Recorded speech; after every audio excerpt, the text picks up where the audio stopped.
दुरूद शरीफ पढ़ लें।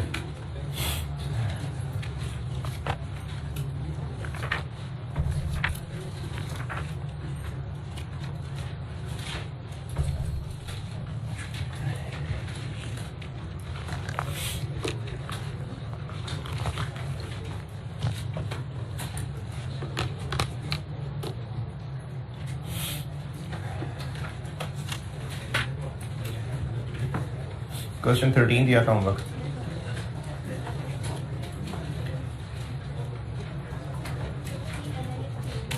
जी मैं बताता हूँ। क्वेश्चन 13 होमवर्क दिया था, डिस्कस कर रहा हूँ। 3.5 साल लीज पीरियड है और इंस्टॉलमेंट मिलनी है सेमी एनुअल, यानी 6 महीने बाद, और in arrears at end. Arrears कहते हैं एंड में और एडवांस होता है शुरू में। ऑप्शन मौजूद है कि लीज टर्म 1.5 साल एक्सटेंड हो सकती है, और उसी में लिखा हुआ है it is reasonably certain, point number 3, कि ये ऑप्शन एक्सरसाइज होगी। तो जब रीजनेबली सर्टेन है कि एक्सरसाइज होगी तो हम अभी से ही इसको 5 साल मान लेंगे। लेकिन इन 1.5 साल में जो लीज पीरियड होगा वो जो लीज पेमेंट होगी वो 15 मिलियन होगी। पहले में 48 मिलियन और एक्सटेंडेड पीरियड में 15 मिलियन। यूजीआरबी दी हुई है, जीआरबी 0 ही होगी क्योंकि टोटल एक्सपेक्टेड आरबी का नहीं पता, सिर्फ यूजीआरबी दी है तो बस फिर जीआरबी होगी ही नहीं। जीआईएल की पीवी निकालेंगे और उसमें आके फिर आईडीसी ऐड कर देंगे? नहीं, जब पीवी निकाल रहे होंगे तो फिर आईडीसी का कोई काम नहीं है। आईडीसी का काम होता बिल्कुल अगर चले होते दूसरे रिश्ते से, फेयर वैल्यू प्लस आईडीसी। अब इसमें डिस्काउंटिंग करेंगे तो 48 पे लग जाएगी पावर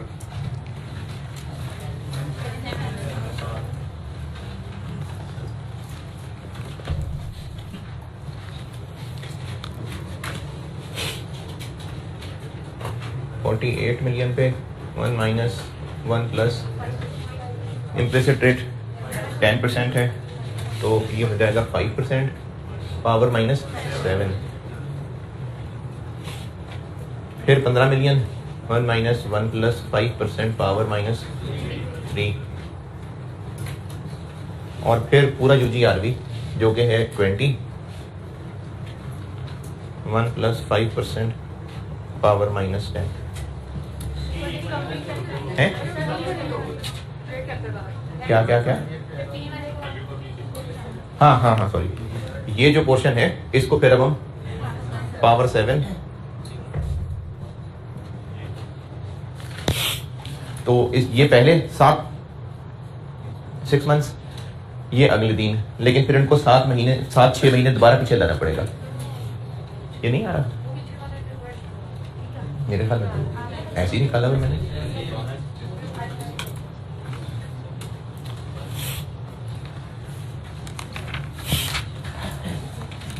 जी लिखा होगा जितनी दफा भी एग्जाम में ये टेस्ट हुआ है ना, लिखा होता है। क्योंकि जो बीपीओ है ना वो तो अंडरस्टूड है कि लेसी अकलमंद है और बीपीओ तो एक्सरसाइज होगी, लेकिन जो एक्सटेंशन ऑप्शन है इसमें कोई बेसिक अकलमंदी नहीं है। ये लाजमी सवाल में बताया होगा कि एक्सटेंड होगा कि नहीं होगा, टर्मिनेट होगा कि नहीं होगा, ये लाजमी बताया होगा। इतना ही आता है अभी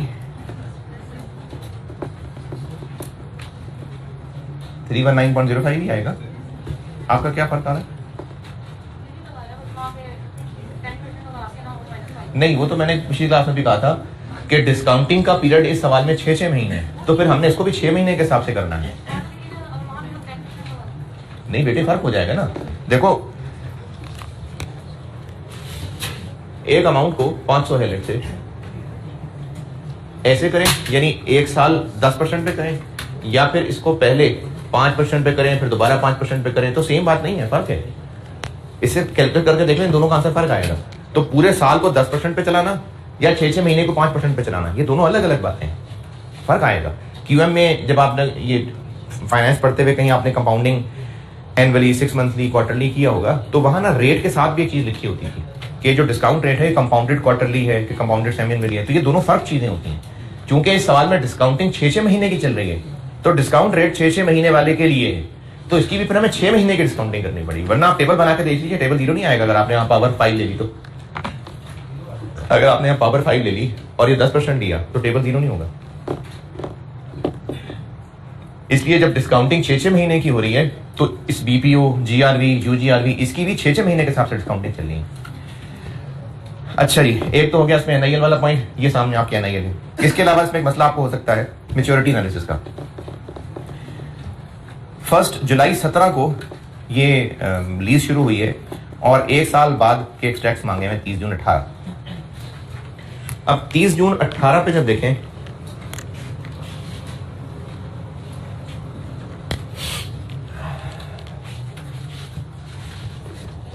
जी, कैसे देखें ये जो डिस्काउंटिंग है ना, ये एग्जाम पॉइंट ऑफ व्यू से इतना सेंसिटिव इशू नहीं है कि पावर 5 या पावर 10, ये ऐसा इशू नहीं है जिसपे आपको वो नंबर काट लेंगे। और जिस बंदे ने आईकेएफ का ये सॉल्व करके सोल्यूशन बनाया होगा, उसने उस सोल्यूशन को बनाते हुए इतना क्रिटिकली रखा ही नहीं होगा। उसको कहेगा खैर है, बच्चा अगर पावर 10 कर लेगा तो भी ठीक है, पावर 5 कर लेगा तो भी ठीक है। लेकिन मैं आपको चीज बता रहा हूं कि टेक्निकली ये गलत होगा। आप इसका सबूत चेक कर लीजिएगा टेबल बना के। आप जब ऐसे चलेंगे ना फिर टेबल जीरो होगा। अगर आपने ऐसे किया कि इनको 5% और उसको 10%, फिर टेबल बेटे नहीं होगा जीरो। तो फिर आपको बात बता रहा हूँ, वो न्यूमेरिकली सही वाली बात बता रहा हूँ। अब ये एक अलग बात है कि आईकेएफ के सोल्यूशन में उसको कुछ ज्यादा, आईकेएफ का सोल्यूशन कहाँ देखा वैसे? अच्छा, इस पर नहीं यकीन जो किताब में मैंने पीछे किया हुआ। अच्छा, तो वो एग्जामिनर क्या होता है बाद कि वो ना बहुत ज्यादा कॉन्सेप्चुअल डिटेल को लिफ्ट नहीं कराता। वो कहेगा खैर है, जिसने पावर 5 कर लिया मेरी नजर में वो भी ठीक है, इसलिए उन्होंने पावर 5 कर लिया होगा। लेकिन आप आईकेएफ की फिगर को लेकर टेबल बना के देखिए, टेबल जीरो नहीं होगा आपसे। फिर भी अगर आप पावर 5 पे मुतमईन है कर ले पावर 5, कोई मसला नहीं, ठीक है वो भी।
अच्छा, सवाल किस ईयर एंड का है? 30 जून 18। टेबल पूरा बनाने की जरूरत नहीं है, लेकिन आपको मैं मैच्योरिटी एनालिसिस की एक चीज बता रहा हूँ। 1 जुलाई 17 से शुरू हुआ तो पेमेंट्स होंगी 31 दिसंबर 17 को, 30 जून 18 को, 31 दिसंबर 18, 30 जून 19, 31 दिसंबर 19, 30 जून 20, 31 दिसंबर 20। हो गए 7 हो गए। 30 जून 21, 31 दिसंबर 21, एक और 30 जून 22, 48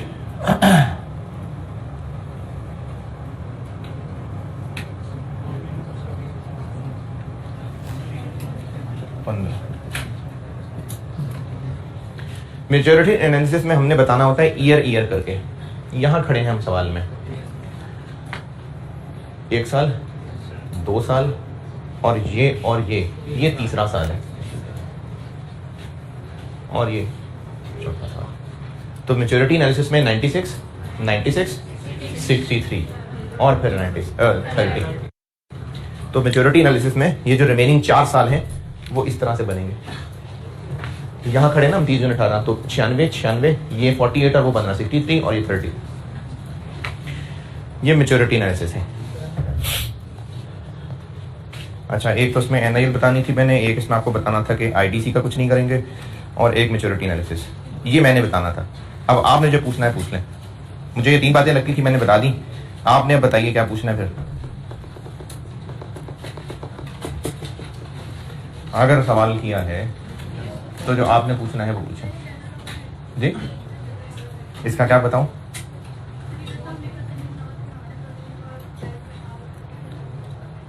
ये जस्ट एक एक्सपेंस है इस बिजनेस का। अगर इनकम स्टेटमेंट का सवाल होता तो इस 0.5 को एक्सपेंस में दिखा देते। जनरल ओवरहेड इस बिजनेस के बाकी एक्सपेंसेस होंगे, तो अगर इनकम स्टेटमेंट पूछी होती तो हम उसमें इसको 0.5 मिलियन को दिखा देते। इनकम स्टेटमेंट पूछी होती तो हम 10 मिलियन को भी दिखा देते हैं। यार सवाल किया किसने? सच्ची। चलो माशाल्लाह अभी भी काफी है। बाकी दर्द का इंतजार कर रहे होंगे, कंफर्म हो लिया ना कि F2 करना भी है कि नहीं करना। ऐसी रजिस्ट्री आया होगा सवाल कर करके। चले 2 को है ना ईद वाले दिन।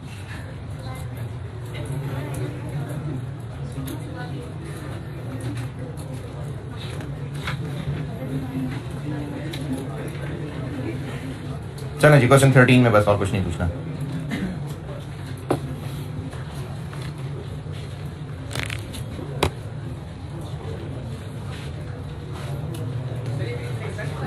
क्या जी? क्या मैं पूछ रहा था, अगर इस सवाल में एसओसी के एक्सट्रैक्ट्स पूछे होते तो क्या आईडीसी उसमें दिखाते? नहीं, वो तो नहीं, 20 पेमेंट्स में नहीं, वो तो उसमें खुद ब खुद कवर हो जाता है। हमने अलग से 10 मिनट का कुछ नहीं करना। जो एनआईएल निकली है ना 319, उसमें वो ऑटोमेटिकली इंक्लूडेड है। तो अगर इनकम स्टेटमेंट के एक्सट्रैक्ट्स पूछे होते तो इसमें इंटरेस्ट इनकम आती और वो जो 0.5 मिलियन के ओवरहेड दिए वो आ जाते। हाँ, पहले साल 2018 गई। ठीक है, question 13 done. Implicit rate calculate करवा रहा था। एक बार टेस्ट हुआ है ये, वो भी बहुत पहले, लेकिन हो सकता है टेस्ट। लास्ट टाइम जो तरीका बताया था वो उन हालात में था जब डिस्काउंट होने वाली सिर्फ रेंटल्स हैं, लेकिन अगर डिस्काउंट होने वाली बाकी चीजें भी हुई तो फिर वो तरीका नहीं लग सकता। फिर वो तरीका लगेगा जो आप लोग एमएफए में और बड़े होकर बीएफडी में आईआरआर करते हुए सीखेंगे।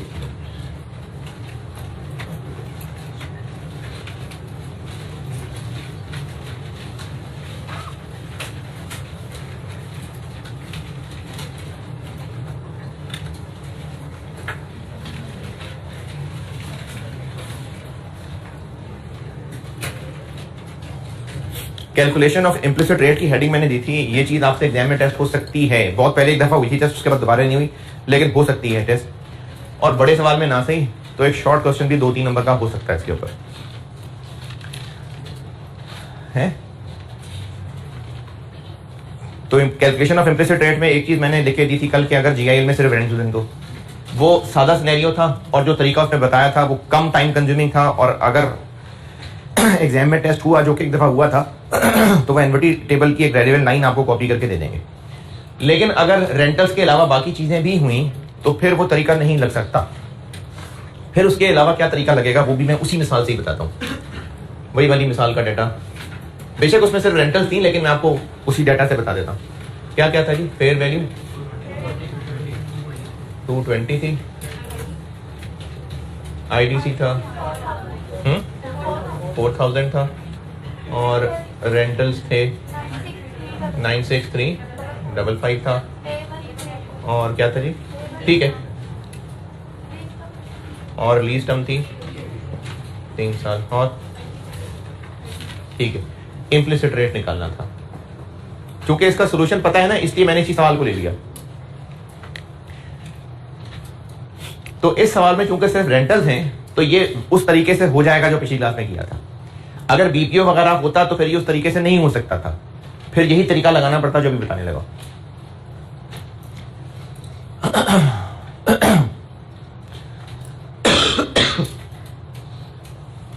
वो तरीका ये है, इस सवाल के साथ सॉल्व कर रहा हूंगा तो फिर उसी में उसका तरीका बता दूंगा। तरीका ये है कि हमें ना कोई से दो रेट खुद से सोचने पड़ेंगे। चलो एक 10% सोच लेते हैं, एक 20% सोच लेते हैं। और ये 10 और 20 जरूरी नहीं है, 12 और 18 कर लें, 10 और 15 कर लें, 8 और 14 कर लें। मैंने ऐसी बस 10 और 20 कह दिया। खुद से कोई से दो रेट ले लिए, और उन दो रेट्स में करना क्या है? उन दो रेट्स में करना यह है कि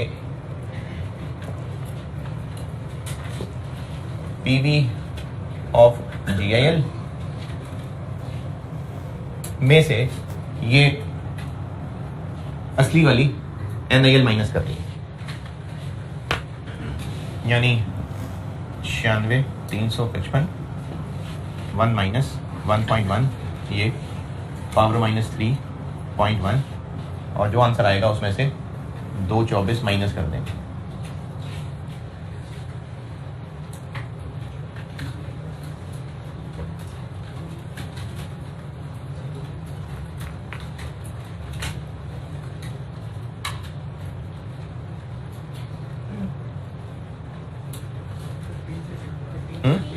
माइनस करने के बाद 15 प्लस माइनस प्लस, इसको मैं कह देता हूं एनपीवी, नेट प्रेजेंट वैल्यू।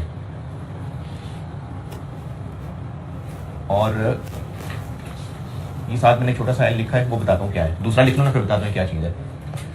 फिर दूसरा रेट क्या मैंने कहा था? 20%। इसको मैं कह देता हूं एनपीवी एच। ये एच और एल बताता हूं क्या है। फिर यही काम करेंगे हम। अब की बार 20% पे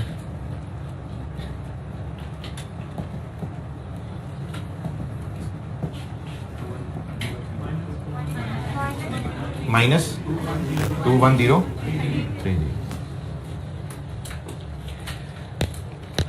इम्प्लिसिट रेट निकालने का तरीका बता रहा हूं।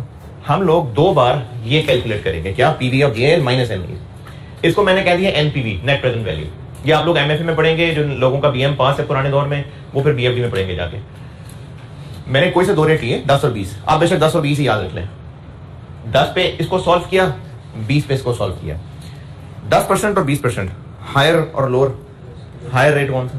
10 और 20 में से? अरे वाह, जबरदस्त। हाँ जी, 20 जो है वो हायर है और 10 उसमें लोअर है। तो ये मैंने एल और एच ये लिखा कि जब लोअर रेट पे कैलकुलेट किया तो क्या एनपीवी निकली, और जब हायर रेट पे किया तो क्या एनपीवी निकली। जब ये दो आंसर निकल आए, उसके बाद एक फार्मूला है। ये फार्मूला असल में ना आईआरआर का है।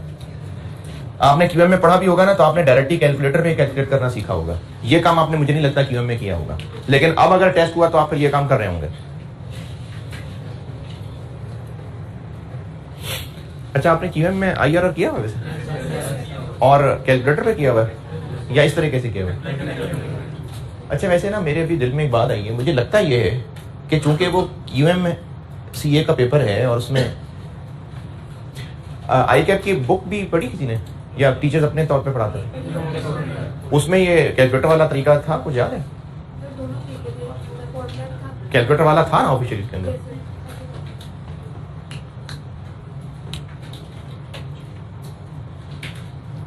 चलिए तरीका सिखा देता हूँ। मेरे ख्याल में तो आईकैप को उसमें क्यों बुरा लगेगा कि आप कैलकुलेटर यूज कर लेंगे। तो तरीका बहरहाल बता देता हूँ। तो और वो कैलकुलेटर वाला तरीका मुझे नहीं आता, तो अगर आपको क्यू में आता है तो बेशक आप वही तरीका लगाइए। नहीं आता बस छोड़े, फिर ये देखें। फार्मूला है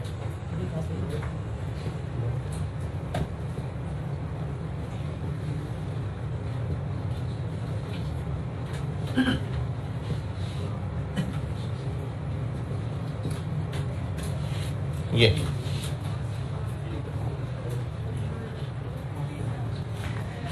लोअर रेट यानी 10%, ये क्या है? 15621 डिवाइडेड बाय यही 15621 माइनस ये, तो वो भी चूंकि नेगेटिव फिगर है तो ये प्लस हो जाएगा 21030 और इंटू 20% माइनस 10%। अब इस पूरे को सॉल्व करें तो 14.2 और इसका असल जो इम्प्लिसिट रेट था वो जो मैंने एक्सेल से सॉल्व किया हुआ था ना वो 13.92% था, तो ये उसके करीब करीब ही है। चूंकि ये एक एस्टिमेशन का तरीका है तो इसलिए ये करीब करीब ही आंसर आता है। तो अगर आपको इम्प्लिसिट रेट कैलकुलेट पेपर में करना पड़ा और बस सिर्फ रेंटल्स ही हुए तो वो वाला कर लेना, टाइम कम लगेगा जो पिछली क्लास में कराया था। लेकिन अगर बीपीओ वगैरह भी हुआ तो फिर वो तरीका नहीं चल सकेगा, फिर ये तरीका लगाना पड़ेगा। क्या तरीका? फार्मूला ये है,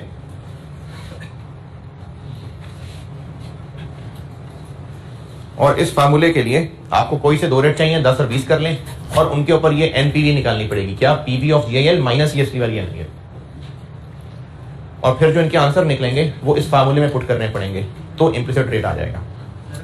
ये एग्जाम में टेस्ट कभी नहीं हुआ, लेकिन हो सकता है 2 नंबर 3 नंबर का शॉर्ट क्वेश्चन हो सकता है जी। हाँ। नहीं, कोई मसला नहीं। इसमें ये 14 इसलिए नहीं आया कि आपने 10 और 20 लिया है। अगर आप 5 और 10 ले लेते फिर भी ये 14 ही आता। बाकी फिर जब आप एमएफए में पढ़ेंगे इसको तो उसमें टीचर से पूछ लीजिएगा, नहीं तो बीएफडी पढ़ेंगे तो उसमें पूछ लीजिएगा जी। हैं? क्यों नहीं लिखा? ये लिख लेते हैं।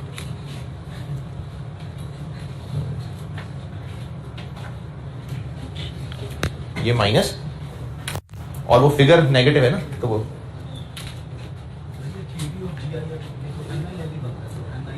असली पीवी ऑफ जीएल एनआईएल के बराबर तब होगी अगर डिस्काउंट रेट इम्प्लिसिट रेट होगा। अभी तो हम वैसे ही 10 और 20 पे कर रहे हैं।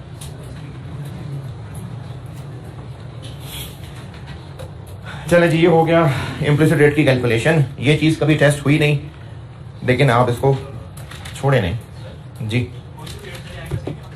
करीब करीब आएगा। ये असल में एस्टिमेशन होती है, ये इसकी पूरी साइंस है, एक ग्राफ से समझाई जाती है, तो अभी जरूरत नहीं है इसको ग्राफ से समझाने की। तो ये आप 14 के आसपास ही आएगा। इससे फर्क नहीं पड़ेगा कि 10 और 20 लें कि 25 और 30 लें कि 8 और 15 लें। नहीं, गलत कर रहे हैं आप कैलकुलेशन में डेफिनेटली गलती कर रहे हैं। 10 और 15 से आप कैलकुलेशन में गलती कर रहे होंगे तो आपसे 18 आ रहा है, वरना 14 के आसपास ही आएगा। जितने मर्जी कॉम्बिनेशन बना के देख लो।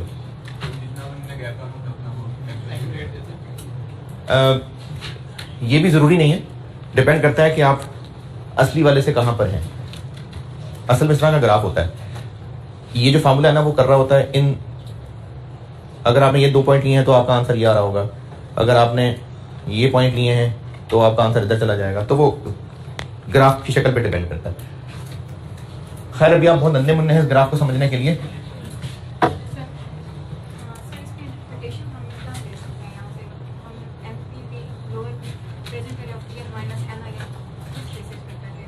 ये बेटा एक पूरा प्रोसीजर है ना, बहुत लंबी कहानी है ये आईआरआर जब आप लोग पढ़ेंगे ना, एमएफए पढ़ लिया तो आईआरआर पढ़ लिया उसमें, नहीं तो उसमें सर ने आईआरआर पढ़ाते हुए ज्यादा क्या, तो बस ठीक है। फिर जब एमएफए में आपको ज्यादा डिटेल नहीं बताई, अगर जिंदगी रही बीएफडी पढ़ा रहा हुआ और आप लोगों ने मुझ तक आकर पहुंच के बीएफडी पढ़ ली तो पक्का मैं आपको जरूर समझाऊंगा, तसल्ली करा के ग्राफ पूरे बना के फिर समझाऊंगा। अभी रहने दें।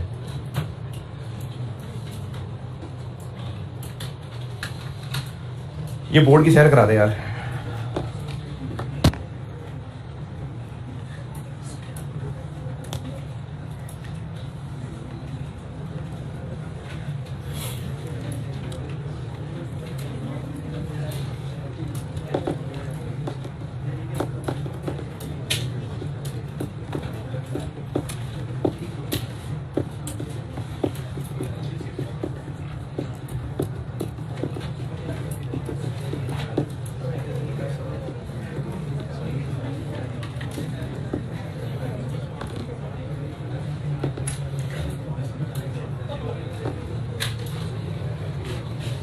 इनिशियल मेजरमेंट आने हुए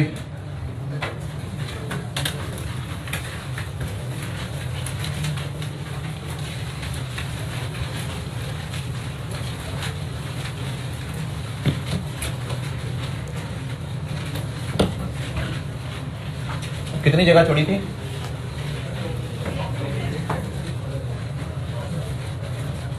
अच्छा, जो लोग आधा आधा पेश करके फाइनेंसर और डीलर नोट कर रहे थे, उन्होंने कितने पेज छोड़े थे?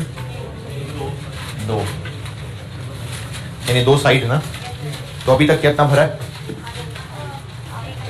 एक साइड अभी पूरी खाली रहती है ना।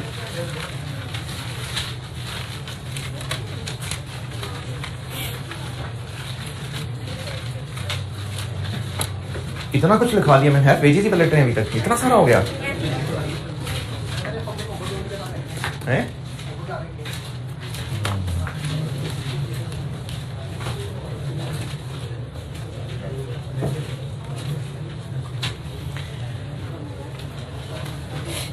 चले, अब मैं आपको कराने लगा हूं dealer manufacturer lessor. Dealer manufacturer lessor की जो भी अकाउंटिंग करने लगा हूं, उससे पहले उसकी रीजन, उसका कॉन्सेप्ट समझा रहा हूं। ये जो कॉन्सेप्ट समझाने लगा हूं, ये आप मर्जी है लिखना चाहें तो, जगह छुड़वाने में ये रीजन नहीं, मतलब ये जगह छुड़वाने के लिए मैंने ये नहीं लिखवाना था। जो जगह छुड़वाई थी ना, वो मैं यहां लिखूंगा अभी। डीलर मैन्युफैक्चरर लेसर, ये जो जगह छोड़ी थी वो मैं इधर लिखूंगा। ये जो अभी कॉन्सेप्ट बता रहा हूं, ये आप समझ लें। अगर आपको लगे जरूरत नोट करने की तो फिर देखें कहीं कोने में नोट कर लेना, ना जरूरत लगे तो कोई बात नहीं, क्योंकि चीजें वैसे भी भूली जाती होती हैं।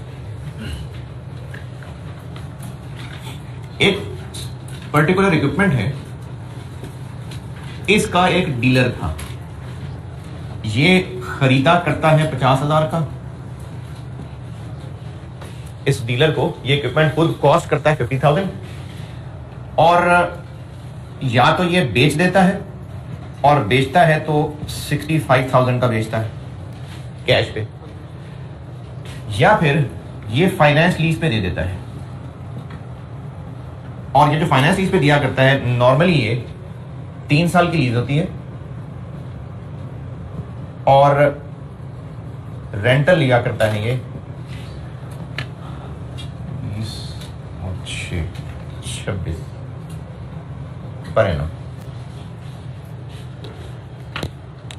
ये डीलर 50,000 का जो इक्विपमेंट खरीदता है, या तो ये 65,000 सेल कर देता है कैश पे, या फिर फाइनेंस लीज पे दे देता है। अच्छा, अगर फाइनेंस लीज पे देता है तो 3 साल के लिए लीज पे देता है, और पर ईयर 26,000 रुपए रेंटल ले रहा होता है। इस सूरत में टोटल जीआईएल क्या बन रहा होता है इसका? 78,000। तो टोटल ये 78,000 ले रहा होता है। 65 ही क्यों नहीं लेता, ज्यादा क्यों ले रहा है? 65,000 तो तब लेता था जब फौरन पैसे मिल जाते थे।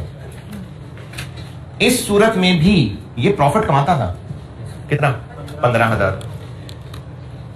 इस सूरत में जो वो प्रॉफिट कमाता था 15,000, ये इसका सेलिंग प्रॉफिट था, यानी ये बस बेच के जो सेल्स पे डिफरेंस है, बस वही प्रॉफिट था उसका। सेल्स रिकॉर्ड होती होगी, कॉस्ट ऑफ सेल रिकॉर्ड होती होगी, और उसी साल में 15,000 का जीपी आ जाता होगा। इस सूरत में इसका इस ट्रांजैक्शन से प्रॉफिट कितना हो रहा है? 28,000। ये 28,000 कब पीएनएल में आना चाहिए? Over the period. पूरा 28,000 ओवर 3 ईयर्स आना चाहिए। ये मैं सवाल दोबारा सुने। इस डीलर को 50,000 कॉस्ट वाला जो इक्विपमेंट पड़ता है, वो या तो उसको सेल कर देता है 65,000 का फॉरन कैश डेबिट सेल्स क्रेडिट, या फिर वो फाइनेंस लीज पे दे देता है, और उससे फिर 3 साल में 26 रिसीव करता है। इस सूरत में तो उसने फॉरन सेल कर दी, तो उसी साल में सेल्स आ गई, उसी साल में कॉस्ट ऑफ सेल्स आ गई, तो उसकी इनकम स्टेटमेंट में जीपी 15,000 आ जाएगा। यहां पर वो 50,000 की कॉस्ट वाला एसेट इतने पैसे ले रहा है, तो इस 28,000 को वो कब इनकम बनाए? Over 3 years. ठीक है, ऐसे ही नहीं, ऐसा नहीं है। इस 28 पे और करें तो इसमें 2 चीजें हैं। 28,000 इंटरेस्ट नहीं है, 13,000 इंटरेस्ट है, क्योंकि अगर वो वैसे भी बेचता तो फिर भी उसने 65 का बेचना था। 50 की कॉस्ट वाला इक्विपमेंट अगर वो वैसे भी बेचता तो उसने 15 तो ऊपर रखने ही थे, तो अभी वो सारा का सारा 28 इंटरेस्ट नहीं कमा रहा। इसके इस 28 के 2 टुकड़े हैं, एक 15,000 और एक 13,000। ये 28 में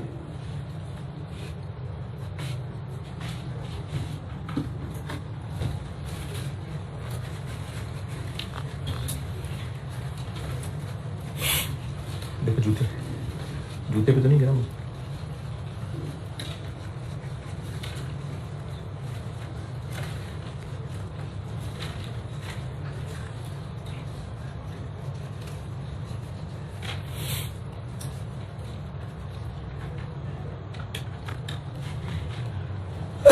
ये 28, 15 और 13 में तोड़ा है, बात आई समझ? अच्छा इस पे वापस आना। ये सेल्स जब इसने कर दी तो ये जो उसके पास इन्वेंट्री पड़ी हुई थी, ये इन्वेंट्री उसकी कॉस्ट ऑफ सेल बन गई और ये सेल्स उसकी इनकम बन गई। कैश डेबिट सेल्स क्रेडिट और cost of sales debit inventory credit 50,000। क्यों इन्वेंट्री क्रेडिट कर दी उसने? क्यों रेवेन्यू मान लिया? क्योंकि अब रिस्क एंड रिवॉर्ड्स गई। वो पहले इसकी इन्वेंट्री था, इसका एसेट था, अब उसके रिस्क एंड रिवॉर्ड्स का मालिक कस्टमर बन गया। हमने आईएफआरएस 15 पढ़ना है। आईएफआरएस 15 में रेवेन्यू है कि सेल्स को कब रिकॉर्ड करना है, तो उसमें एक चीज होती है कंट्रोल, लेकिन अभी आप रिस्क एंड रिवॉर्ड समझ जाए। 50,000 का इक्विपमेंट, इसकी इन्वेंट्री, इसका एसेट, जब कस्टमर को बेच दिया, रिस्क एंड रिवॉर्ड अब कस्टमर के हुए, तो इसने अपनी इन्वेंट्री को कॉस्ट ऑफ सेल मान लिया और इसको बेचना सेल्स मान लिया। चाहे कैश पे बेच दे, चाहे फाइनेंस लीज पे दे दे, रिस्क एंड रिवॉर्ड तो यहां भी ट्रांसफर हो रहे हैं। इसलिए आईएफआरएस 16 की जो ट्रीटमेंट है वो ये है कि चाहे वो कैश पे बेचे, चाहे वो फाइनेंस लीज पे दे, रिस्क एंड रिवॉर्ड तो ट्रांसफर हो रहे हैं ना, तो आप इस सूरत में भी सेल्स ही माने, यानी डेबिट डेबिट सेल्स क्रेडिट। कितने से? 65। 15 तो प्रॉफिट है ना, तो इसलिए बेशक फाइनेंस लीज पे दे रहे हैं, लेकिन चूंकि रिस्क एंड रिवॉर्ड ट्रांसफर हो रहे हैं तो इसको भी सेल ही माना जाएगा। अभी लिखता हूं यहां एंट्री में, और 65,000 पे सेल माना जाएगा। उस सूरत में इस टोटल 28 में से 15,000 तो वही सेलिंग प्रॉफिट हो गया, डेटर डेबिट सेल्स क्रेडिट, और अब 3 साल में फैला के ये इंटरेस्ट इनकम बनेगी। ये साइंस है डीलर मैन्युफैक्चरर लेसर की अकाउंटिंग की।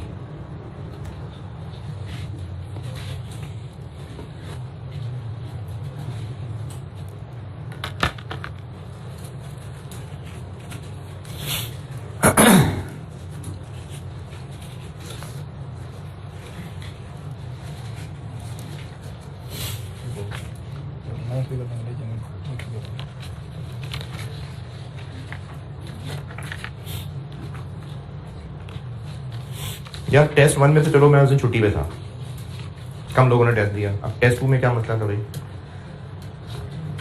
तो कुछ एंट्रीज जैसे एंट्री किसी ने नहीं की थी, ये वाली किसी ने नहीं की, और ये भी किसी ने नहीं कहा 97 किसी बच्चे का भी, और ये भी किसी ने क्या नहीं बात किया। ये उससे सोल्यूशन लो दूसरा असद से, उसका प्रिंट निकालो, वो कॉपी के पास रखो, ये नहीं रखाना। नहीं ये तो निर्वाण ने दिए मैंने, ये तो नहीं लिखा हुआ मैंने। ये सोल्यूशन में उससे असद से दोबारा सोल्यूशन लो, और ये मैंने आप क्लास में बैठोगे नहीं तो पता कैसे चलेगा मैंने इसकी क्या ट्रीटमेंट बनाई। उससे नया सोल्यूशन लो, उसके हिसाब से देखो, और उसके हिसाब से कॉपी के पास रखाओ। ठीक है।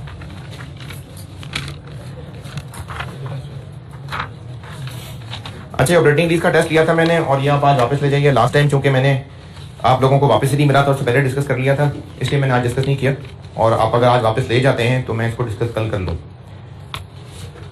ऑपरेटिंग लीज का टेस्ट हुआ था, आप टी रूम से वापस ले जाइएगा आज, और कल मैं फिर इसको डिस्कस कर लूँगा, क्योंकि इसमें एक जो सवाल था वो पास पेपर का सवाल था, तो इसलिए वो डिस्कशन ज़रूरी है। उमर खालिक, मोहम्मद उमर खालिक, फरहान अहमद, 20 out of 25, ठीक है शाबाश। मायरा मेहरीन और तौसीफ नासिर 20, ठीक है शाबाश।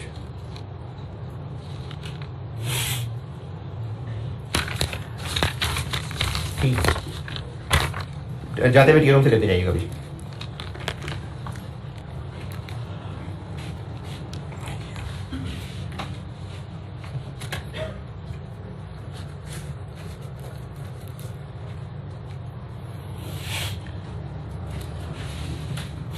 जो इक्विपमेंट बेचता है वो तो सेल है ही है, लेकिन अगर फाइनेंस लीज पे देता है तो भी रिस्क एंड रिवॉर्ड्स ट्रांसफर हो रहे हैं। इसलिए आईएएस की अप्रोच ये है कि वो वैसे बेचता या फाइनेंस लीज पे दे रहा है, रिस्क एंड रिवॉर्ड्स तो गए, तो उसको अपनी इन्वेंट्री से निकाल के उसको फिर कॉस्ट ऑफ सेल बना देना चाहिए। एंट्री बताता हूं, ये अब वो है जो जगह छोड़ी हुई थी। एट कमेंसमेंट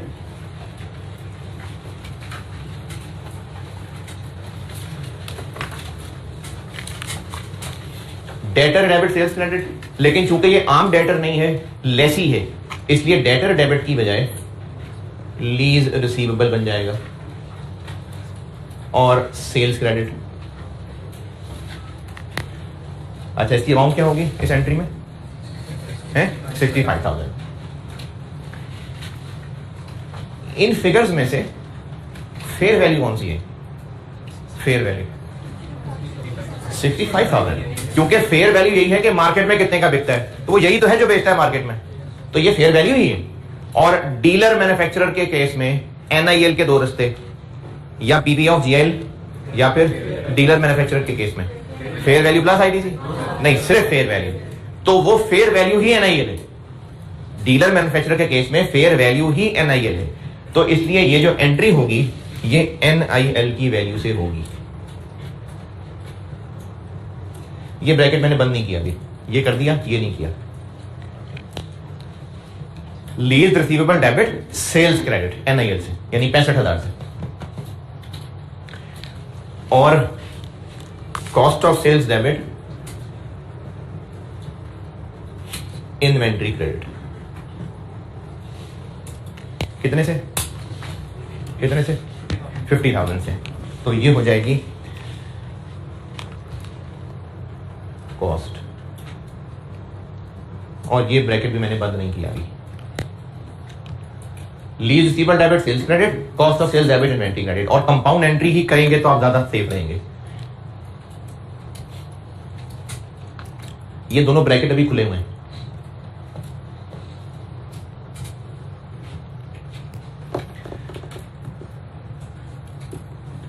जी जी, क्या वो बताना है अभी, पॉइंट 2 में बताऊंगा।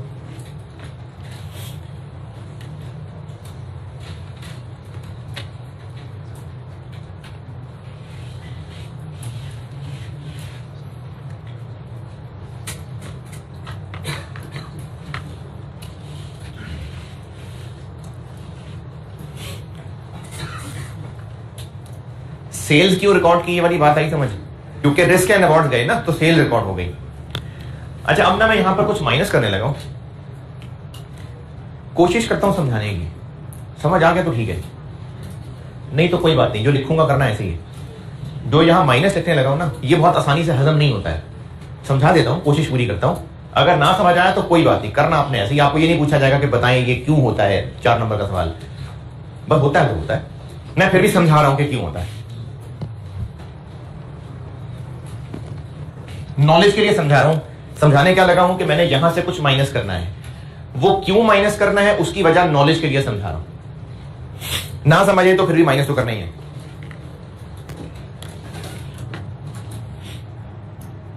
GIL is equal to lease payments plus UGRD, GIL. अगर ये एसेट लेसी ने ही रख लेना है, अगर ये asset at the end of lease term ownership lessee को ही ट्रांसफर हो जानी है, तो फिर ये होगी नहीं, ये तो होगी तब जब एसेट वापस आना है। तो अगर एसेट लेसी ने ही रख लेना होगा तो ये चीज होगी नहीं, यानी जीरो होगी, पीछे से इतना रह जाएगा। लेकिन अगर एसेट लेसर के पास वापस आना होगा तो फिर ये भी होगा।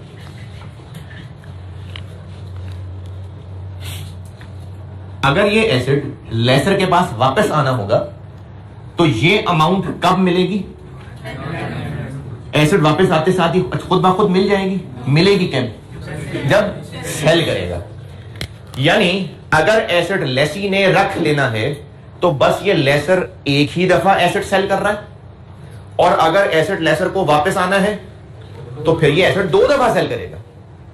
ये बात दोबारा सुने, अगर लीज पे दिया, सेल क्यों कह रहा हूं मैं, क्योंकि फाइनेंस लीज में रिस्क एंड अवार्ड हो रहे हैं ना ट्रांसफर, तो इसलिए ये अभी ही सेल माना जा रहा है, तभी तो हम सेल्स क्रेडिट कर रहे हैं, इसलिए मैं इसको 2 दफा सेल की बात कर रहा हूं। अगर ये एसेट लेसी को जा रहा है और वापस नहीं आना है तो फिर तो ये चीज होगी ही नहीं।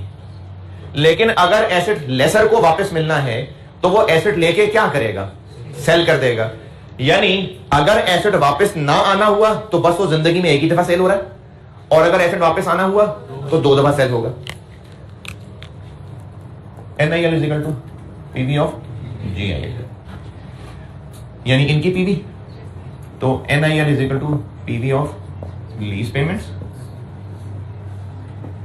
Plus PV of UGRV।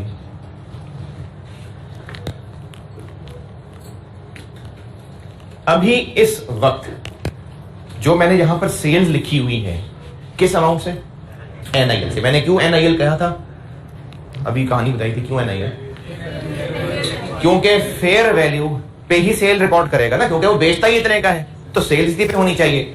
और डीलर के केस में NIL के जो दो रिश्ते हैं, एक पीवी ऑफ GIL है और एक फेयर वैल्यू, बस फेयर वैल्यू है। इसीलिए मैंने कहा था कि हम इसको NIL पे रिकॉर्ड करेंगे, 65,000 NIL पे रिकॉर्ड करेंगे। अब मैं आपको जो चीज यहां ले जाना चाह रहा हूं, अभी इस वक्त जो एंट्री मैंने 65,000 से की है, सेल्स किस अमाउंट से रिकॉर्डेड है? NIL से, ठीक है, NIL से। यही जो मैंने 3 लाइनें लिखी हैं, ये बात समझ आई मैं क्या यहां तक क्या किया? इस वक्त जो सेल्स रिकॉर्डेड है वो जिस अमाउंट से रिकॉर्डेड है वो इसके बराबर है।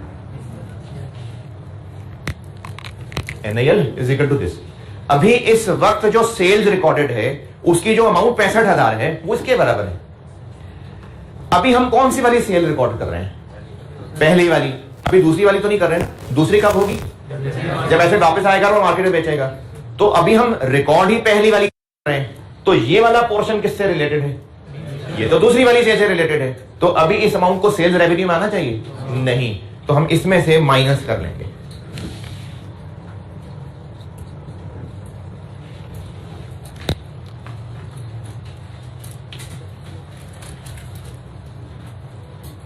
ये बात आई समझ?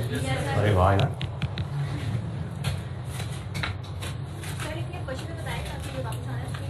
ये तो आपको बेटे जब सवाल में GRV UGRV के नाम मिल जाते हैं ना, इसका मतलब होता है वापस आना है, क्योंकि ये तो टर्म्स ही तब है जब वापस आना है।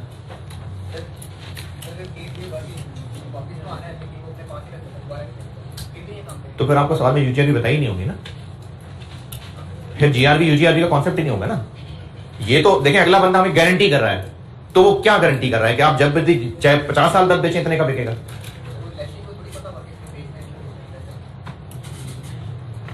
अच्छा, जबकि गारंटी ये ले रहा होगा, उससे मांग रहा होगा गारंटी, तो वो गारंटी लेगा ना। वो खुद से तो नहीं कहेगा ना गारंटी रख लो।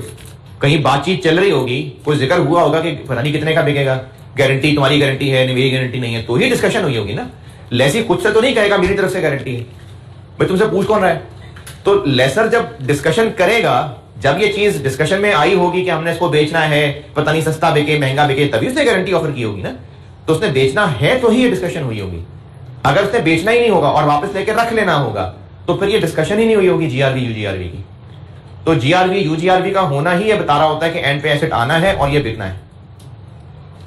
ये माइनस पीवी ऑफ UGRV वाली बात ठीक है? इसका मतलब ये हुआ कि हमने इसमें से एक पोर्शन फिलहाल सेल्स नहीं माना। हम अभी सेल्स कितने पे रिकॉर्ड कर रहे थे? 65 पे ना। तो ये जो 65,000 है ये इक्वल है इसके, और इसमें ये पोर्शन दोबारा बिकने से रिलेटेड है। तो हमने 65,000 में से एक पोर्शन को भी फिलहाल रोक लिया सेल मानने से। जब हमने इस ट्रांजैक्शन की अमाउंट में से कुछ पोर्शन सेल मानने से रोक लिया, तो फिर इंसाफ यह है कि कुछ पोर्शन कॉस्ट ऑफ सेल मानने से भी रोक लेना चाहिए। जब हम इस ट्रांजैक्शन की सेल प्राइस में से कुछ पोर्शन अभी सेल नहीं मान रहे, तो कॉस्ट ऑफ सेल सारी मान लेंगे तो अनफेयर हो जाएगा ना। हम सेल थोड़ी रख रहे होंगे, कॉस्ट ऑफ सेल पूरी रख रहे होंगे। तो इसलिए क्योंकि सेल्स की अमाउंट में से कुछ अभी साइड पे कर रहे हैं, तो कॉस्ट ऑफ सेल में से भी कुछ साइड पे कर लेंगे। कितना? कम से कम उतना ही। तो इसलिए यही अमाउंट कॉस्ट ऑफ सेल में से भी लेस हो जाएगी, वरना तो डबल एंट्री टैली नहीं होगी।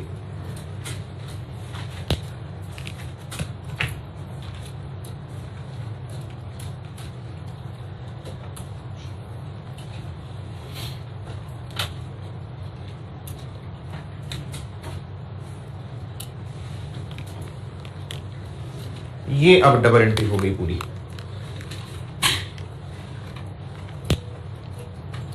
लीज पेमेंट डेबिट NIL से, sales credit NIL minus PV of UGRV से, cost of sales debit cost minus PV of UGRV से, और इन्वेंट्री पूरी कॉस्ट से।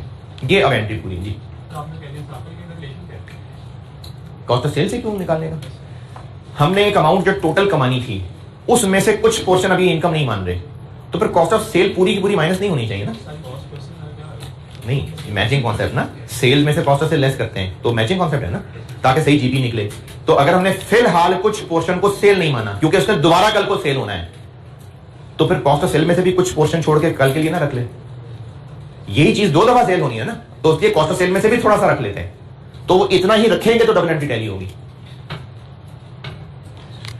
अगर कुछ भी समझ नहीं आया तो करना फिर भी ऐसे ही माइनस पीवी ऑफ यूजी आ गई। अच्छा, इसी एंट्री के जस्ट नीचे खुद अपने अल्फाज में बात लिख लेना। सेल हम किस अमाउंट से रिकॉर्ड कर रहे हैं? अब एनआईएल माइनस, हम सेल्स रिकॉर्ड कर रहे हैं एनआईएल माइनस पीवी ऑफ यूजी आ रही। इन अदर वर्ड्स हम सेल्स रिकॉर्ड कर रहे हैं पीवी ऑफ लीज पेमेंट्स, यानी इन अदर वर्ड्स सेल्स हम रिकॉर्ड कर रहे हैं पीवी ऑफ लीज पेमेंट्स। ये चीज भी आपको काम आएगी जिंदगी में, ये बात भी लिख लें। उसी एंट्री के ना नीचे लिख लें, उसी एंट्री के नीचे कि ये जो सेल्स हम अमाउंट यहां लिख रहे हैं ना, इन अदर वर्ड्स सेल्स की अमाउंट है पीवी ऑफ लीज पेमेंट्स।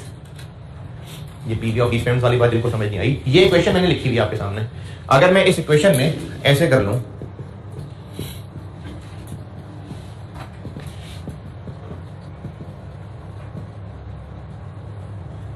तो किसी को बुरा लगा हो, जस्ट मैंने इसको इधर किया। तो अगर हम सेल्स इस अमाउंट से रिकॉर्ड कर रहे हैं, यानी इन अदर वर्ड्स, तो उसी एंट्री के नीचे लिख लीजिएगा कि सेल्स की जो अमाउंट है, इन अदर वर्ड्स हम ये भी कह सकते हैं कि सेल्स की अमाउंट है पीवी ऑफ लीज पेमेंट्स। ये चीज आपको ना एमसीक्यूज में काम आ सकती है, इसलिए कीमती जुमला ये भी।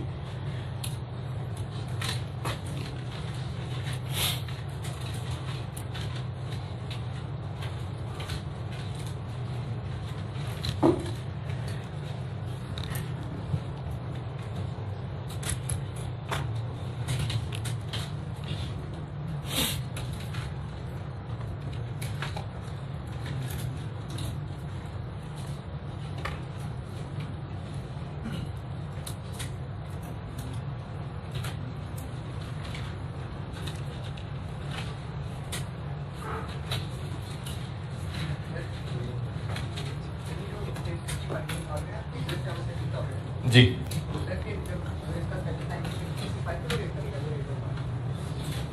ये जो मैंने भी पीवी ऑफ यूजी वाली बात कर दी है, हाँ, रिसीवेबल 65 सही है, हाँ जी, रेट इसी पे लगेगा, बिल्कुल 65,000 पे रेट लगेगा, क्योंकि वो जो हम स्केड्यूल बनाते हैं वो इसका होता है।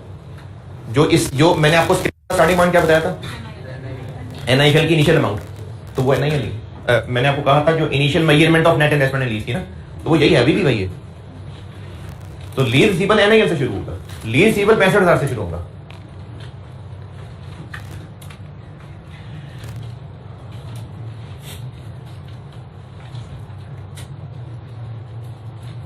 अच्छा, यहां पर ना ये जो भी यहां एंट्री पूरी कर दी मैंने, एनआईएल के बारे में एक नोट लिखवाना है, और उसमें अगर आप आधा आधा पेज भी करके चल रहे हैं तो मुझे कम से कम इस नोट के लिए कुछ 6-7 लाइनें तो चाहिए होंगी। अगर आपके पास खुली जगह है तो 8-10 लाइनें छोड़ दें और पॉइंट 2 लिख लें। पॉइंट 2 ये वन है ना, फाइनेंशियल लेसन में भी मैंने 2 पॉइंट लिखवाए थे। पहला point at commencement of lease क्या की एंट्री बताई थी, और दूसरा आईडीसी। तो यहां पर भी मैंने पॉइंट 1 में मैंने एड कमेंसमेंट ऑफ लीज क्या की एंट्री बता दी, और अब आईडीसी के बारे में पॉइंट 2 बताने लगा।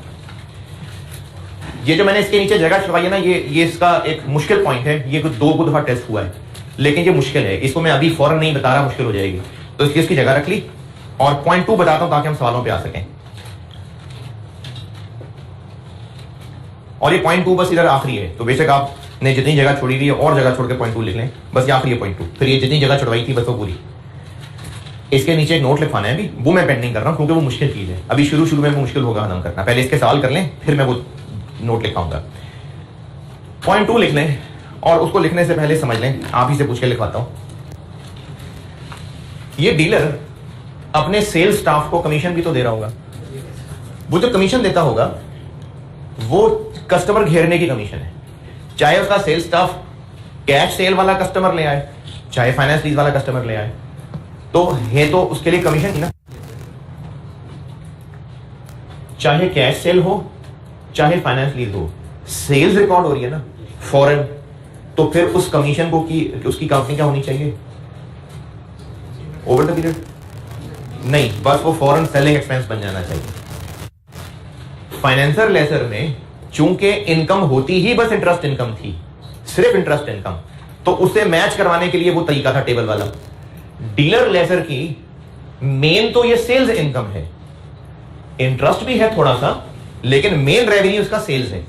तो चूंकि वो कमीशन बेचते हुए के भी ऊपर अपने स्टाफ को दे रहा था, फाइनेंस लीज वाले के ऊपर भी दे रहा है, यहां भी सेल्स रिकॉर्ड हो रही है, यहां भी सेल्स रिकॉर्ड हो रही है, तो पॉइंट 2 लिख लें, आईडीसी टाइप एक्सपेंसेस, वो जितने भी है ना जो आईडीसी टाइप होते हैं, आईडीसी टाइप एक्सपेंसेस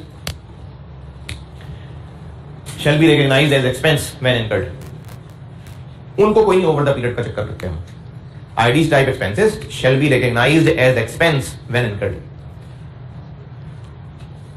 तो डीलर मैन्युफैक्चरर के लिए ये सेलिंग एक्सपेंसेस की तरह होते हैं। इसी वजह से एनआईएल का पार्ट नहीं बनाया। क्यों नहीं बनाया? क्योंकि एक्सपेंस जो बना देना है, अगर एनआईएल का पार्ट बना देते तो वो तो उसमें चले जाते। तो इसलिए डीलर मैन्युफैक्चरर के केस में NIL is equal to fair value था बस, प्लस आईडीसी नहीं था। क्यों? क्योंकि ये एक्सपेंस है। तो पॉइंट मैंने लिखवाया कि जो आईडीसी की तरह के खर्चे होते हैं डीलर मैन्युफैक्चरर के, वो उनको एक्सपेंस मान लेता है व्हेन इनकर्ड। अब आइए आगे, मैंने एक जगह इनकम स्टेटमेंट की लाइनें छोड़ी थी, वहां आइए। जब इनकम स्टेटमेंट बैलेंस शीट के एक्सट्रैक्ट्स बता रहा था ना, वहां भी मैंने कुछ लाइनें छोड़ी थी। अच्छा, इनिशियल मेजरमेंट की जितनी जगह छोड़ी थी, मैंने इसके लिए एक नोट लिखवाना है, वो है मुश्किल वाला, उसके लिए मुझे कम से कम 6-7 लाइनें चाहिए। उसके अलावा वो जितनी जगह हमने छोड़ी थी, अगर वहां जगह बची हुई है और कोई नोट करना चाहे इसको तो बेशक कर ले, ना करना चाहे तो कोई मसला नहीं।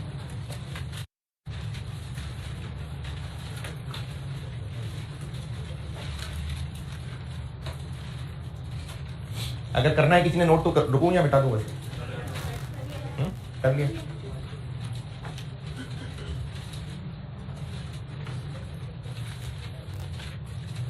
जी हाँ हाँ, शाबाश, जबरदस्त। ये सवाल बहुत अच्छा सवाल है जी, मैं बड़ा इंतजार कर रहा था इस सवाल का। एक सवाल है कि लीज पेमेंट्स में जीआरबी भी होती है, तो जीआरबी भी तो दूसरी दफा बेचने से रिलेटेड है। जिनको भी ये बात समझ आई थी मैं उनसे बात कर रहा हूं, जिनको नहीं समझ आई कुछ नहीं, इग्नोर।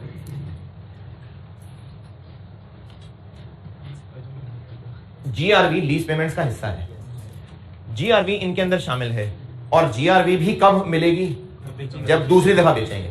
तो मैंने इसको तो ये कह के निकाल दिया कि ये दूसरी दफा बेचने से रिलेटेड है, तो वो तो जीआरबी भी दूसरी दफा बेचने से रिलेटेड है, चूंकि वो इसी लीज का हिस्सा है, चूंकि वो इस लीज ट्रांजैक्शन का हिस्सा है, इस एग्रीमेंट का हिस्सा है, इसलिए इसके अंदर रहने दिया। अगर कल को ना भी बिक सका, वो मिलेंगे ना पैसे, इसलिए उसको यहां रख लिया। जीआरबी बेशक दोबारा बेचने से रिलेटेड है, लेकिन अगर दोबारा ना भी बिक सका फिर भी वो पैसे तो मिलने ही मिलने हैं, और वो इसी लीज एग्रीमेंट का हिस्सा है, इसलिए हमने इसी सेल्स के अंदर जीआरबी को शामिल रहने दिया। हाँ बिल्कुल, लेकिन अगर ना बिक सका फिर भी मिल जाएगा ना। अगर कल को ऐसे वापस आता है और मार्केट में वो बिक ही नहीं पाता, फिर भी मिल जाएंगे ना वो पैसे। तो इसका मतलब वो दूसरी दफा बेचने में मशरूत नहीं है, वो मिल जाने। तो फिर जीआरबी नहीं होगी ना, नहीं फिर तो ये चीज ही नहीं होगी ना यार, फिर तो यूजीआरबी भी नहीं होगी। जीआरबी यूजीआरबी होती ही तब है जब एसेट वापस आना होता है, तो ये तो है ही तब जब दोबारा बिकेगा। लेकिन जीआरबी अगर दोबारा ना भी बिक सका, वो हम फिर भी निकलवा देंगे लेसी से, इसलिए वो यहीं पर शामिल रहने देते हैं। इनकम स्टेटमेंट के एक्सट्रैक्ट्स में मैंने फाइनेंसर बता दिया था, डीलर मैन्युफैक्चरर के लिए जगह छोड़ी हुई थी। है, मिल गया पेज को? अब उसको भर लेते हैं।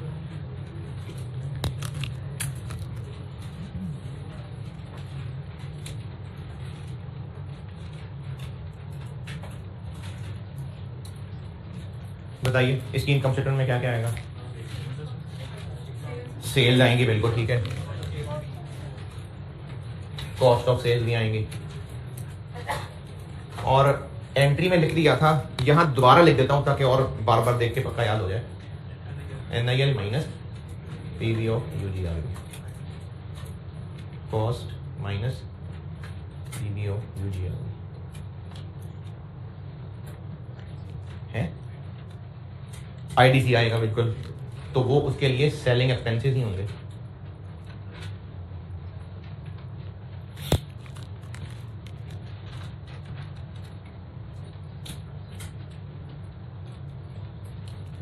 और इनकम स्टेटमेंट में क्या होगा?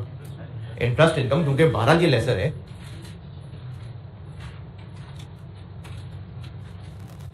ये होगी डीलर मैन्युफैक्चर के लेसर की इनकम स्टेटमेंट की शक्ल।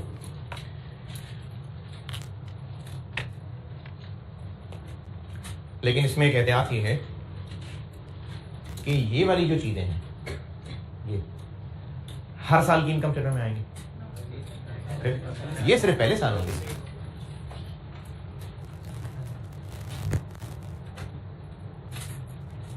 ये हर साल होगी।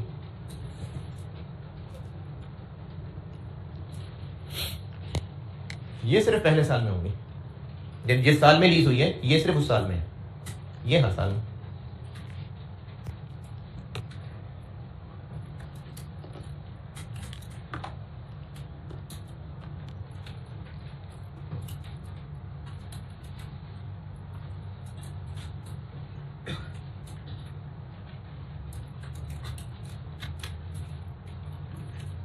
जी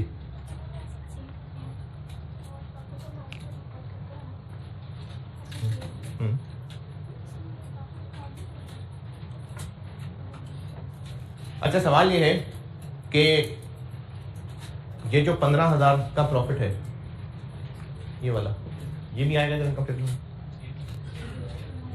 एक्सट्रैक्ट्स में तो इनकम एक्सपेंसेस दिखाते हैं ना, वो तो कैलकुलेशन करेंगे तो जीपी नेट प्रॉफिट वो तो उसमें कवर हो जाएगा 15,000। एक्सट्रैक्ट्स में तो हम बस sales, cost of sales, income वगैरह दिखाते हैं। जब एक्सट्रैक्ट्स का सवाल हो ना, फिर नेट करके जीपी वगैरह नहीं दिखा रहे होते। जब एक्सट्रैक्ट्स का सवाल है इनकम स्टेटमेंट के, तो जो जो उस सवाल के अंदर इनकम एक्सपेंसेस हैं सिर्फ उनको लिस्ट डाउन करते हैं, या नेट करके प्रॉफिट भी निकालते हैं नहीं। तो 15,000 तो प्रॉफिट की शक्ल में आता, एज एन इनकम अलग से थोड़ी आएगा 15,000। Sales 65,000, cost of sale 50,000। अगर इनकम स्टेटमेंट पूरी बनती, जीपी निकलता, तो वो 15,000 आ जाता।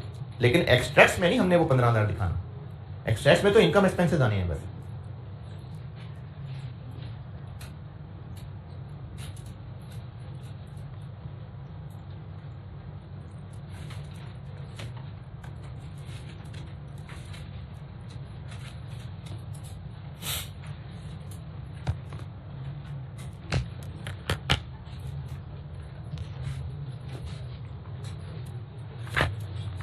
क्वेश्चन नंबर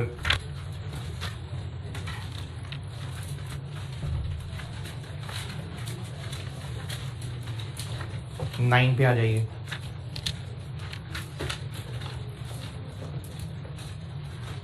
क्वेश्चन नंबर 9,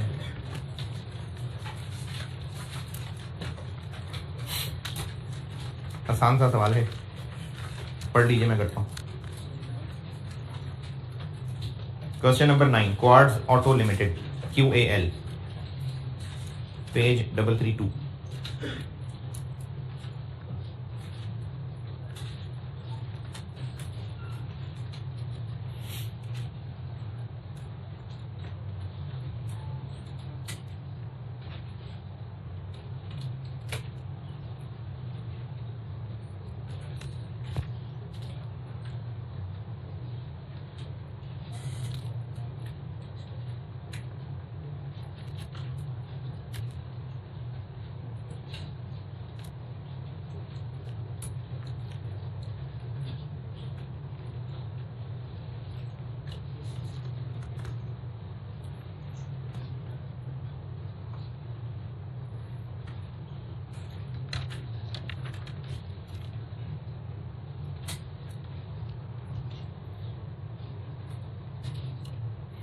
बल्कि रहने दें, ये मैं कल क्लास में कराता हूँ। एक सवाल होमवर्क लिखिए, ये रहने दें, ये मैं कल खुद क्लास में कराता हूँ। अभी ना फ्रेंड पे समेटते समेटते देर हो जाती है, फिर वो लपेटना हो जाता है। ये मैं कल खुद क्लास में कराता हूँ। अभी आप एक सवाल होमवर्क लिखिए, लेकिन ये होमवर्क करना बेटा जरूर है, क्योंकि इसमें मैं एक चीज़ आपकी अकल पे छोड़ रहा हूँ और वो मैं बता दूं, चलो मैं तो बता ही दूंगा, लेकिन आपने पहले खुद सोचनी है।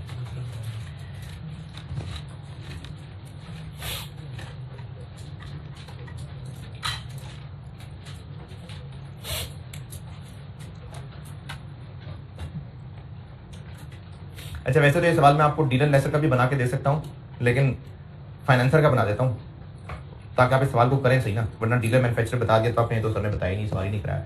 तो फाइनेंशियल लेसन का सवाल बना के देता हूं। लीज टर्म है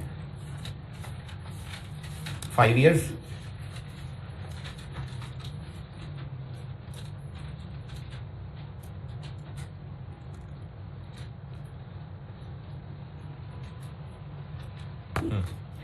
commencement 1st January 19, implicit rate 16%, 16%। ये सवाल ट्राई मेरे बच्चों सब ने करने लगा, जो लोग पहले होमवर्क नहीं करे ना, ये वाला कर लेना। क्या क्या बता दिया? लीज टर्म बता दी 5 साल, और कमेंसमेंट बता दी 1st January 19, implicit rate 16%, BPO 20,000, 20,000,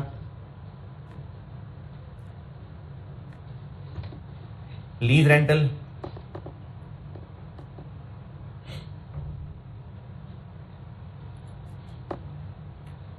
70390, 70,390, 70390 payable at end of every year।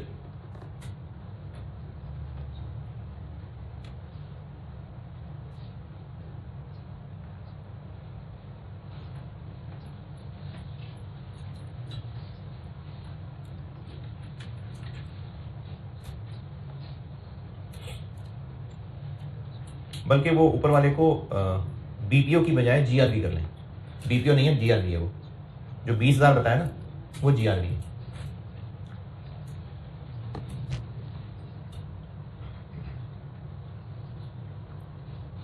और जीआरबी उसको 20 की बजाय 16 कर लें और 4,000 यूजीआरबी कर लें। बीपीओ नहीं है, जीआरबी 16,000 और यूजीआरबी 4,000, ताकि वो डिस्क्लोजर्स की प्रैक्टिस में हो जाए। बीपीओ काट दें, जीआरबी 16,000 और यूजीआरबी 4,000। लीज टर्म हो गया, इम्प्लिसिट रेट, और आपको मैंने लीज रेंटल भी बता दिया। हाँ जी, बस requirement extracts of SOCI, SOFP, SOCI और एसओएफपी के एक्सट्रैक्ट्स और एनआईएल का नोट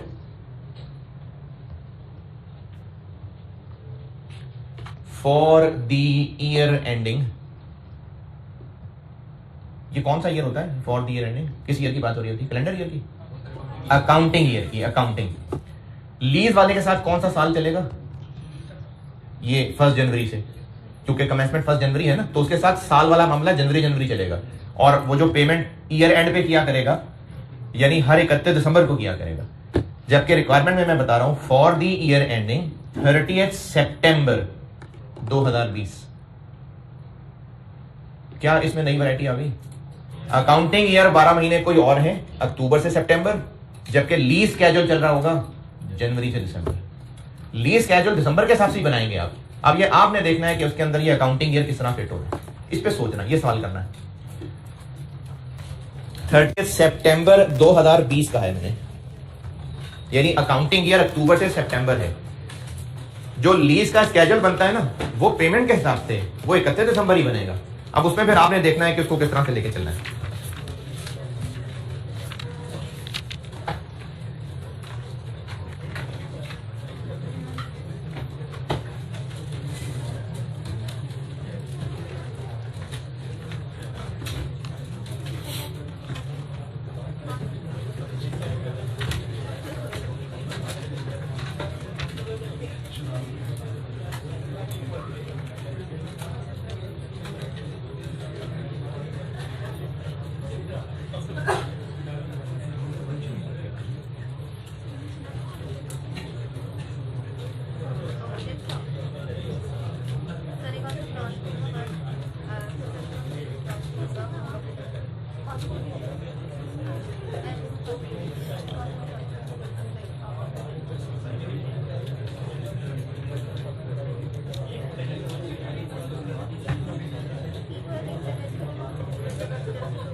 अच्छा, इस क्लास में मैंने वो निकाह वाली कर ली थी ना बात, मोहब्बत।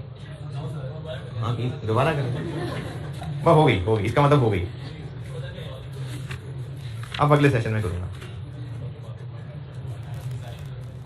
अच्छा, अभी ये जो बात बताने लगा हूँ ना, ये आपकी अपनी औलाद पे एप्लीकेबल तो कई साल बाद जाके होगी, लेकिन अभी बताने का मकसद है कि आपके घर में भतीजे भांजे, भतीजियाँ भांजियाँ, ये बच्चे घरों में होते हैं या चलो रिश्तेदारों में कभी इत्तेफाक हो जाता है, तो एक बहुत प्रॉब्लम है, बहुत कॉमन प्रॉब्लम है। आप सब ने जो हमें ज़िंदगी, फैमिली ज़िंदगी के, वैसे सोशल लाइफ के जो आदाब बताए हैं ना, वो हमारे लिए बेस्ट ही हैं।